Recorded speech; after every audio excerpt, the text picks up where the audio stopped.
Hey, Wooly, now that I finally have you face to face, I want to congratulate you on becoming an official pawn, or rather, getting an official pawn, not becoming one, in Dragon's Dogma 2. Congratulations, buddy. You absolutely deserve it, and I'm very glad that this has now kicked your ass all the way in All the way in. to Dragon's Dogma forever.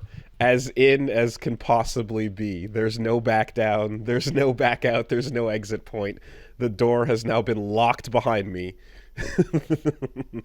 The conversation will occur. Yeah, absolutely. Thank you very much. I appreciate that. Yeah, that's we'll see what happens there. Although I guess we're still a little ways out before much can be said, right? Oh yeah, we don't know anything about Dragon's Dogma 2. There's nothing that can be. We can't really say No, much there's nothing that can be discussed. Absolutely except nothing. except for what has been tweeted out by the official account, which is yay. Hey, there you go. And also, Um, shout out to Susie, that'd be the Sphere Hunter, for also getting an official pawn. And Max, of course. yes, yes, as well. Very cool. I saw that Max gets to be on all platforms, and that's cool. I think not everybody gets the privilege. Not everybody gets the fancy, schmancy, all platform privilege. Yeah, I think that's reserved, but It's nonetheless, reserved for the pawn bourgeoisie, Wooly. perhaps. Um, and uh, I saw.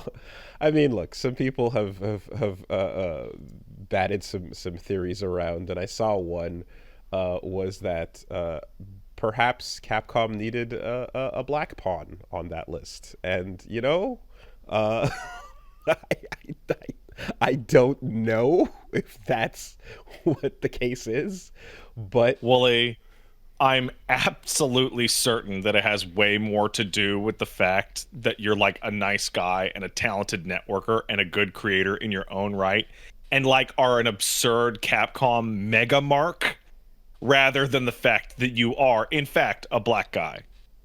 well, thank you for the kind words, but yeah, but there's Are always you, some. are you the only black I person? think I think I think so. I'm not sure. So Occam's razor still hangs overhead, like Damocles. Damocles's Occam's sword razor is still maybe I don't know. Yeah, But I that's don't know. not even a guarantee that you would have made a black pawn. No, actually, because it didn't necessarily have to be that. That's true. That is true. I could have just not done that. But I'm not too sure. But thank you. I appreciate that. Yeah, I guess there will be much to discover. I'm gonna be streaming it on Saturday, and Hey, what time are you streaming it on Saturday? streaming it at 1 p.m. We're going a little bit early, and I think it's because there's a chance I think they're trying to set up a little possible front page action. And Oh, that would be pretty interesting. I'm not too sure if that's all confirmed and stuff, but that would be cool. Um, well, I'm I'm not doing anything Monday morning, so if it starts on Monday, I'm here Monday mornings. No, Saturday morning. So if you want, I can give you a call and explain how bullshit works, and if not, I can just backseat the fuck out of you in your chat, which I'm super excited to do. by all means, the you can navi and give us the what's what as we enter this world of unfamiliarity and in an official context. Yeah, hell yeah, for sure. Um, so, uh, I mean, yeah, I guess I'm like the immediate point that I go into is like I have like here's a list of questions, but I'm like we can't. So let's just Well, you can't ask me any questions about Dragon's Dogma 2 because we don't know anything about we don't Dragon's Dogma 2. know But you could anything. always ask me generalized Dragon's Dogma questions that I would be familiar with. Um, if Like wolves hunt in packs. yes, like That's I known. I guess the thing I wanted to know about a bit was like how the composition of your class versus other classes of the pawns you're rolling with affects your strat. That is a great question that has nothing to do with Dragon's Dogma 2. That is an easily answerable question, only referring to the original Xbox, PlayStation 3, and PC release of Dragon's Dogma 1 and Dragon's Dogma Dark Arisen. Good observation. It is. So the long and short of it is that Dragon's Dogma is a type of... So it's a it's a RPG. You're wandering around. You're encountering problems and solving those problems with a stick and or a magic or a bow. And the basic gist of it is that most party compositions are going to be viable to some degree, but it is a game made out of hard counters. So certain things will fly to pieces on physical damage, or they're very aggressive and they do a lot of damage and don't let you cast spells. So you would want a warrior or like a fighter, something sturdy. However, there are other particular situations where your job will be done dramatically easier if you have somebody who can cast a lightning spell or can shoot a bow from far away. So can 4 warriors work? Yes. Can 4 mages work? Absolutely. But the easiest way to compare it is like Final Fantasy 1. Okay. Where somebody goes like 4 white mages, it'll never work. I mean, you can make it work. Yeah. But like it would probably be a little easier if you just kind of covered at least like not all your bases, but like more than one base. Okay, so it can work, but you're just ramming your way through every challenge. And you can run into situations where you hit like not a wall, but a very hard impediment. Hard counter, yeah. Okay. So like in DD1, there's the Griffin, right? The Griffin is a flying bird monster. And it's a lot easier to shoot it if you have something to shoot when it's flying around like a bow. And if you burn its wings with an element or a spell, it can't fly for a while, which turns it into a grounded fight. So like can 4 fighters or striders like jump onto it and just fucking stab it in the head as much as they want? Yeah, no, that can work. But like it's easier to light it on fire and hit it with lightning while also shooting it with arrows and also stabbing it. Like probably the best example of this is mages. So mages are the only healer. Like cleric and mage have shoved together to become mage. And they're the only people in DD1 that have a heal spell. It's called Anodyne. It's a really powerful, really easy to use heal spell because there's no magic points, there's just stamina. So if you have a mage in your gang, oh fuck yeah, free healing forever. Like you heal after every single encounter. But mages aren't actually all that strong offensively. Whereas sorcerers get to use all that stupid, ridiculous anime magic shit that I showed you last week. But they have specifically no healing of any kind whatsoever. So, do you want to rock a sorcerer and a mage? Well, now you only have 2 people that aren't made out of glass. So you have to spend more of your time protecting your squishies. Do you want to go with a standard party? What's that? But also you can cast faster if you have multiple people. Well, no, that's not in DD1. That's only in DD2, which they showed in the previews. Ah, okay. Which is where I'm pulling that from, the previews. The previews, yes. But in DD1, you could do something like, I'm going to roll 2 fighters, an archer, and a sorcerer. So nobody has any healing other than items. And the idea there is that you're so offensively stacked that you shouldn't be having to take a lot of damage anyway because you're beating things with hammers while meteors and tornadoes are going off. Right. Things like the best defense is a good offense. But yeah, as long as you have some variability in your party, you can make it work. Like, I would not recommend somebody to go 4 of one class. That's probably asking for trouble. But going like 2 of one class and then different one, yeah, that'd work. That'd be fine. No problem there. But you're not like completely locked the fuck out if that's how you want to play it, or if you're. Oh, Just, absolutely yeah, not. yeah. No. Okay. No. There will be things that are harder or softer, right? So, like in Dragon's Dogma 1, I think I brought this exact thing up to you, which is there's the metal golem, which, Yes, right. unlike the regular golem, where you smash its body parts on its body, the metal golem has them hidden around the environment. And mages have a really hard time hitting the tokens that bring the golem to life. Warriors and fighters have an almost impossible time hitting the things. But anybody with a bow can just go, oh, there it is, bang. There it is, bang. Dead golem. Okay. You know, and the regular golem in DD1, like if you had a mace instead of a sword, it did way more damage to its weak points because it's made of fucking rocks. Okay. Yeah. And okay, and then I guess there's some of the weapon type stuff as well with the exclusivities, but yeah, okay, so that's good. I'm glad to know that whatever I choose to roll with, or however the composition looks, things aren't going to be too limited. Well, the other thing, at the end of the day, let's say you let's pick fucking mage.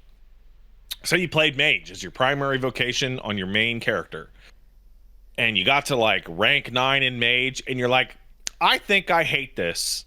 I would like to change this to an archer or a strider, rather, in DD1.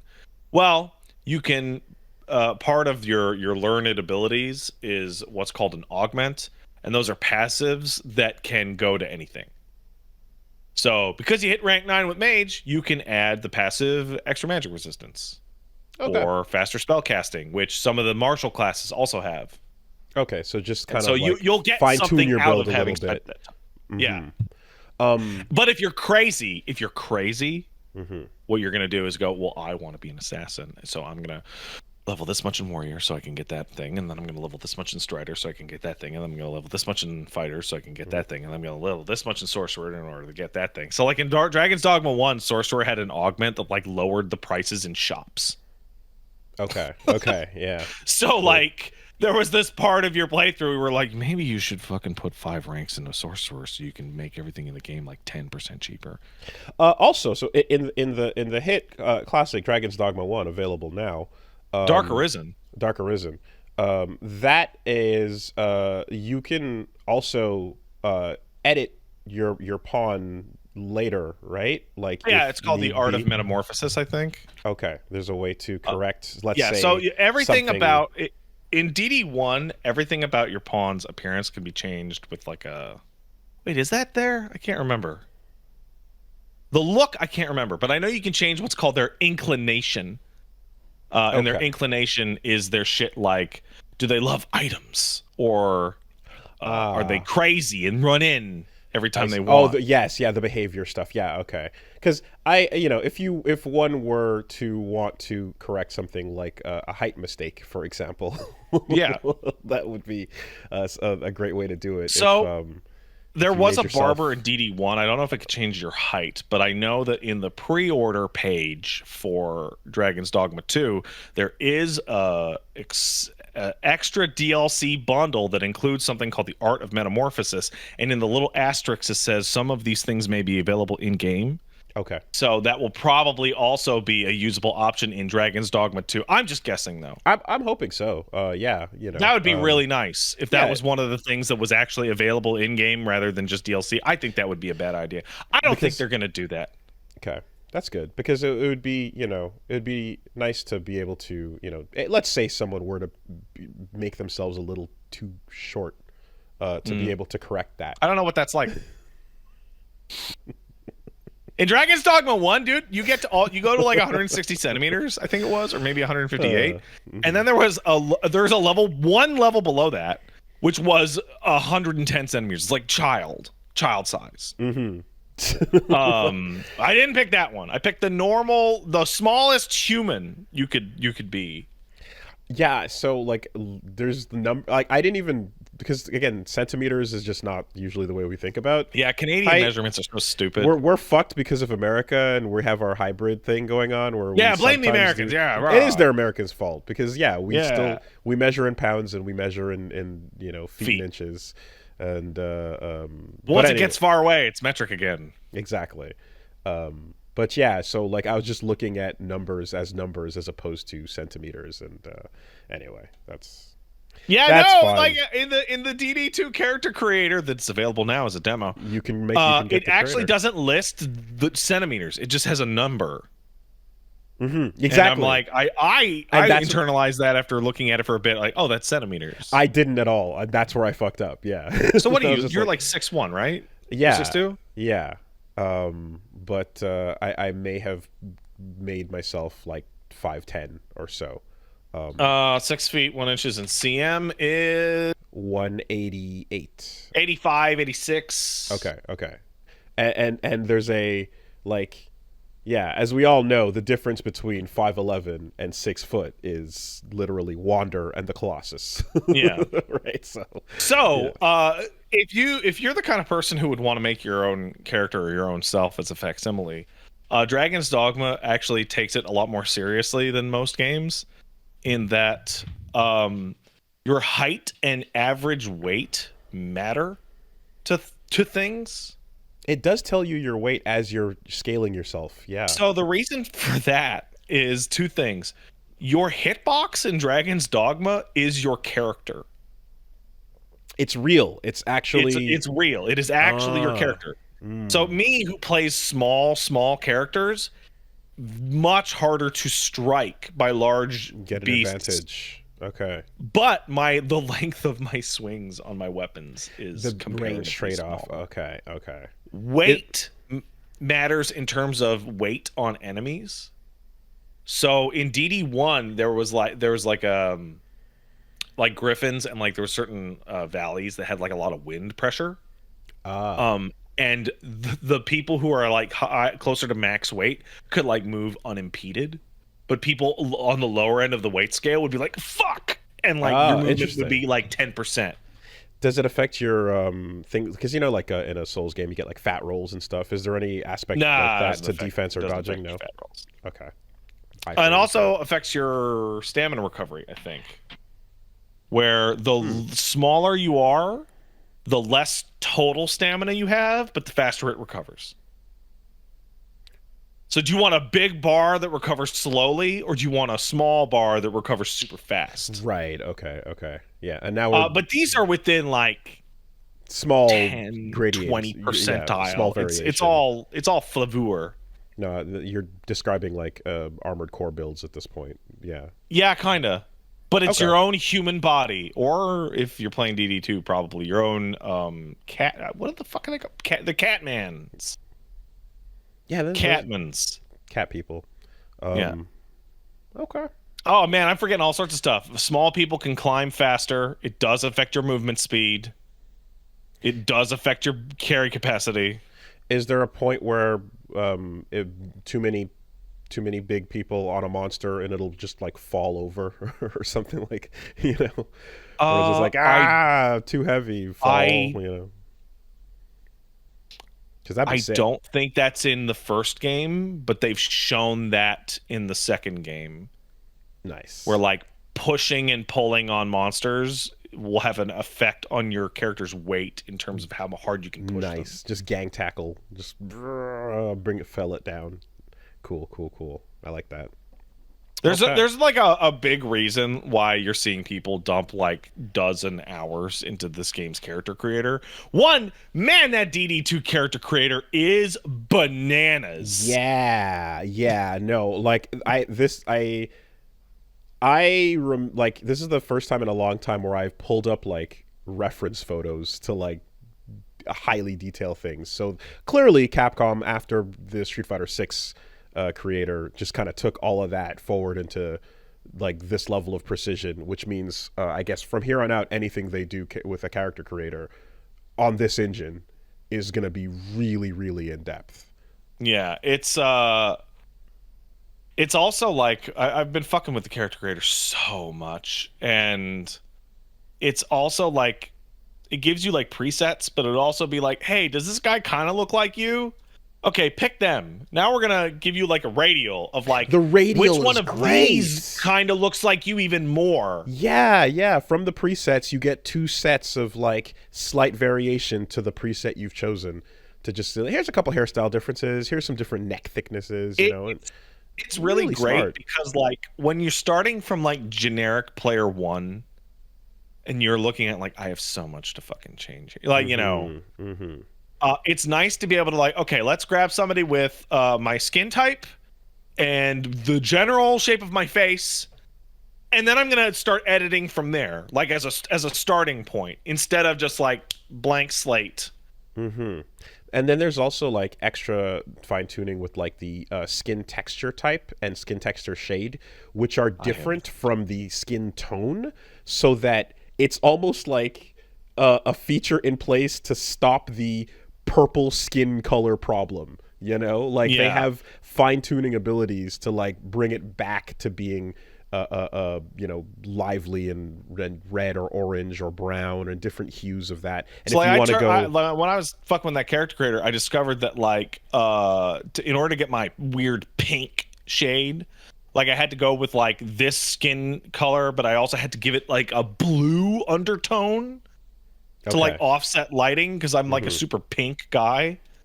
And just a huge, It's ridiculous amount of options in there. it's also funny because it's like this is one of the only character creators I can think of in recent memory where there's straight up an option to be like, hey, do you want to have one of your eyes just closed for any Well, there's a particular reason reason? for that. I don't know why you'd want to do that, but if you just Well, felt like in if you felt like having an eye closed for any well, I'm gonna just tell you right now, Wooly. In Dragon's Dogma 1, guts is one of the presets. well, so the thing, but don't don't don't don't make anything that's legally dubious or copyrightable. Yeah, don't do that. But here's the ability. Yeah, those are incredibly detailed.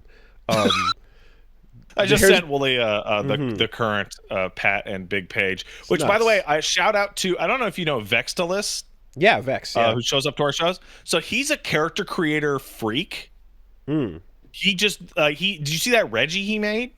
I don't think He so. made like a photo scanned in perfect Reggie and posted it Wow. on the subreddit.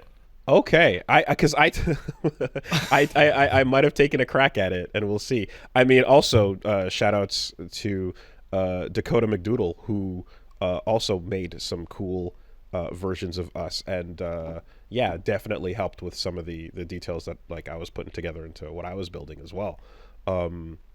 Yeah, there's a couple of like amazing, just like down to the little like quirks of like the nose and the bit and stuff, and something that I've found I've been able to do in a couple games recently that has been cool is I discovered this I think in Wolong when I was making the character creator in that if you go to like a game that has multiple tattoo application features, and in this case Dragon's Dogma has two that you can apply, you Mhm. can find a like if I can find like a single line or a single circle, I can then create four dots and create a little small tattoo that goes right above my eyebrow, and Mhm. then create a single line that goes right across my lip and Mhm. basically make piercings, Yeah. if the game doesn't What you could feature them. also do is people figured out, hey, you know that tattoo slider can go really high and can Oh. cover like every single inch of skin on your body. So Mm. people on the Fashion Dogma subreddit were making like goblins. Oh shit. Okay, okay. Full color recolors. Yeah, full skin recolor. Okay. Yeah. Um, but before I forget, so I saw that incredible Reggie. I don't. Did you see it? Yes or I like no, actually, I think I know the one you're talking about. Yeah. it was bananas. So I reached out to him and I commissioned him to help me make like edits to my Mm-hmm. characters, and now they are just like they're as good as They're they can there. get. Mm-hmm. Mm-hmm. So shout Uh, out to Vextalist. thank you. Yeah, I took a crack at a Reggie, and I think it's not bad. I think it's not bad. So, but we'll see later. Hey, shout out to Capcom for like having a like huge wide variety of excellent like black character options in that character creator. It's nice to see the hairstyles doing what they're supposed to do, and I don't have to talk about Hogwarts. You don't have to. It's nice to have a character creator that is doing equal amounts of awesome shit with black hair. Yes, that was quite cool. It's there's like different fro thicknesses as well.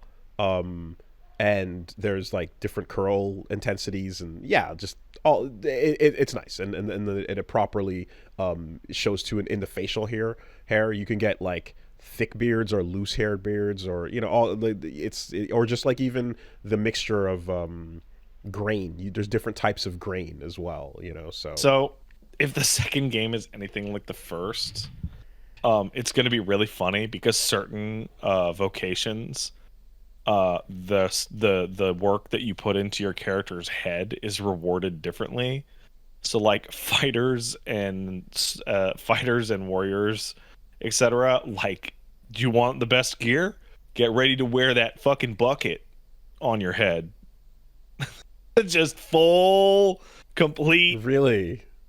So what you saw a lot in Dragon's Dogma 1 is that you saw a lot of people, and I mean a lot of people, who made cool looking pawns just didn't give their pawn headgear at all so that you could see their head and they would look cool, even though it was statistically worse. So but, I get and here's hey, hold on, because this is one of those games that's like, hey, guess what, there's a fucked up system for that. In DD1, and I assume DD2, you have 5 weight thresholds. It's not like, oh, I'm encumbered or I'm not encumbered. It's you have encumbrance ranging all the way from very light, average, heavy, and extremely heavy, and only at the top of heavy are you encumbered. Over encumbered, okay. And that affects your stamina, and it affects your movement speed and your jump height. So if you pull your helmet off to look pretty, and it kicks you 1 weight class down, it's worth it because you'll be faster. Right. Okay. If you get that, if you're at that limit, but also hide helmet option. Oh, fuck you! Just if need fuck be. Your shit. Hide helmets is just to. That shit's for pussies. God fucking. Man. Next, you're gonna tell me you want fast travel like some kind of dork. I mean, if the design is built around that shit being expensive and difficult, as you mentioned, then not necessarily. But the idea of glamour and cosmetics and stuff being something that you can highly fine tune is always sick. Yeah, you can highly fine tune. Just take your hat off. Yeah. Okay. There's a point in Dragon's Dogma 1 that somewhere around like the 30 or 40% mark where you're like, I want more gear, but god damn it, I look like a fucking dweeb. Because not only is like, oh, I got this weird helmet, but like you're too poor to afford the full set. So you're wearing like scale mail, and like rags for pants. You're like, I'm doing my best. World Tour just threw on that, like, what do you want to look like? What do you want your stats to be? They just had those 2 screens, and you can just be as naked as the day you were born, but like have the proper armor underneath it in terms of numbers. Yeah, Dragon's Dogma was an incredibly strange series of games. Is it a series? I guess I'm going to call it, because Dragon Dark Arisen was a separate release. There are now going to be 3 of them, yeah. Anti-quality of life features are presented with gusto. With relish, yeah. Yeah. Like, there's like a really good example where in Dark Arisen, there was the super dungeon that you could get like so you'd have like a move called Biting Wind, and it would upgrade to like Thousand Wind or something. And then you could get like Million Wind. These are the wrong names. I'm remembering them incorrectly. But the point is, there was like a third upgrade that came out with Dark Arisen. But it required you to wear a ring on one of your ring slots to even unlock the move to exist at all. And it's like, look, guys, you can give up one of your extremely valuable ring slots to make one of your moves better. And like the most people were like, can't I just get the better move? No! Put the ring on! Okay. So yeah, there's some intended limitation to the fun that can be had here, I suppose. Or the fun is to be found in the limitations. In DD1, they were so into the pawn system that you'd get a quest and it would be something like really vague, like find the book, and you would just get absolutely no guidance or quest marker of any kind. And it would just be like, go find the book. And you're like, oh, okay. And it's like they are banking on you hiring a pawn from someone that did do the quest, and then the marker would show up on your map. But only the version of the quest that the pawn saw. So if there were multiple endings to the quest, and the pawn you hired only did one version of them, the markers on the map will only appear for that variation. Yeah, okay. Huh. Yeah, I mean, I remember from the jump, it was that whole, wow, so pawns and the history they have affect your fucking run to that ability. It's so, like, you want your pawn to be cool looking and viable in battle, because every time they go out with somebody and find where an item is of treasure, how to fight a monster, where an item is, where the environment is, or where any quest responses are, they will pull that back in and work as... They will function as that guy in an MMO who already hit level cap and go, yeah, I know where to go for this. But it's so much more than just a summon sign, you know? Yeah. It's gonna literally change what type of shit you unlock. It's such a goddamn strange system, because they're like, it's like a fake MMO, and people are like, can I play multiplayer? And I'm like, no. Why the fuck would you play multiplayer when you have these pawns, idiot? Jeez.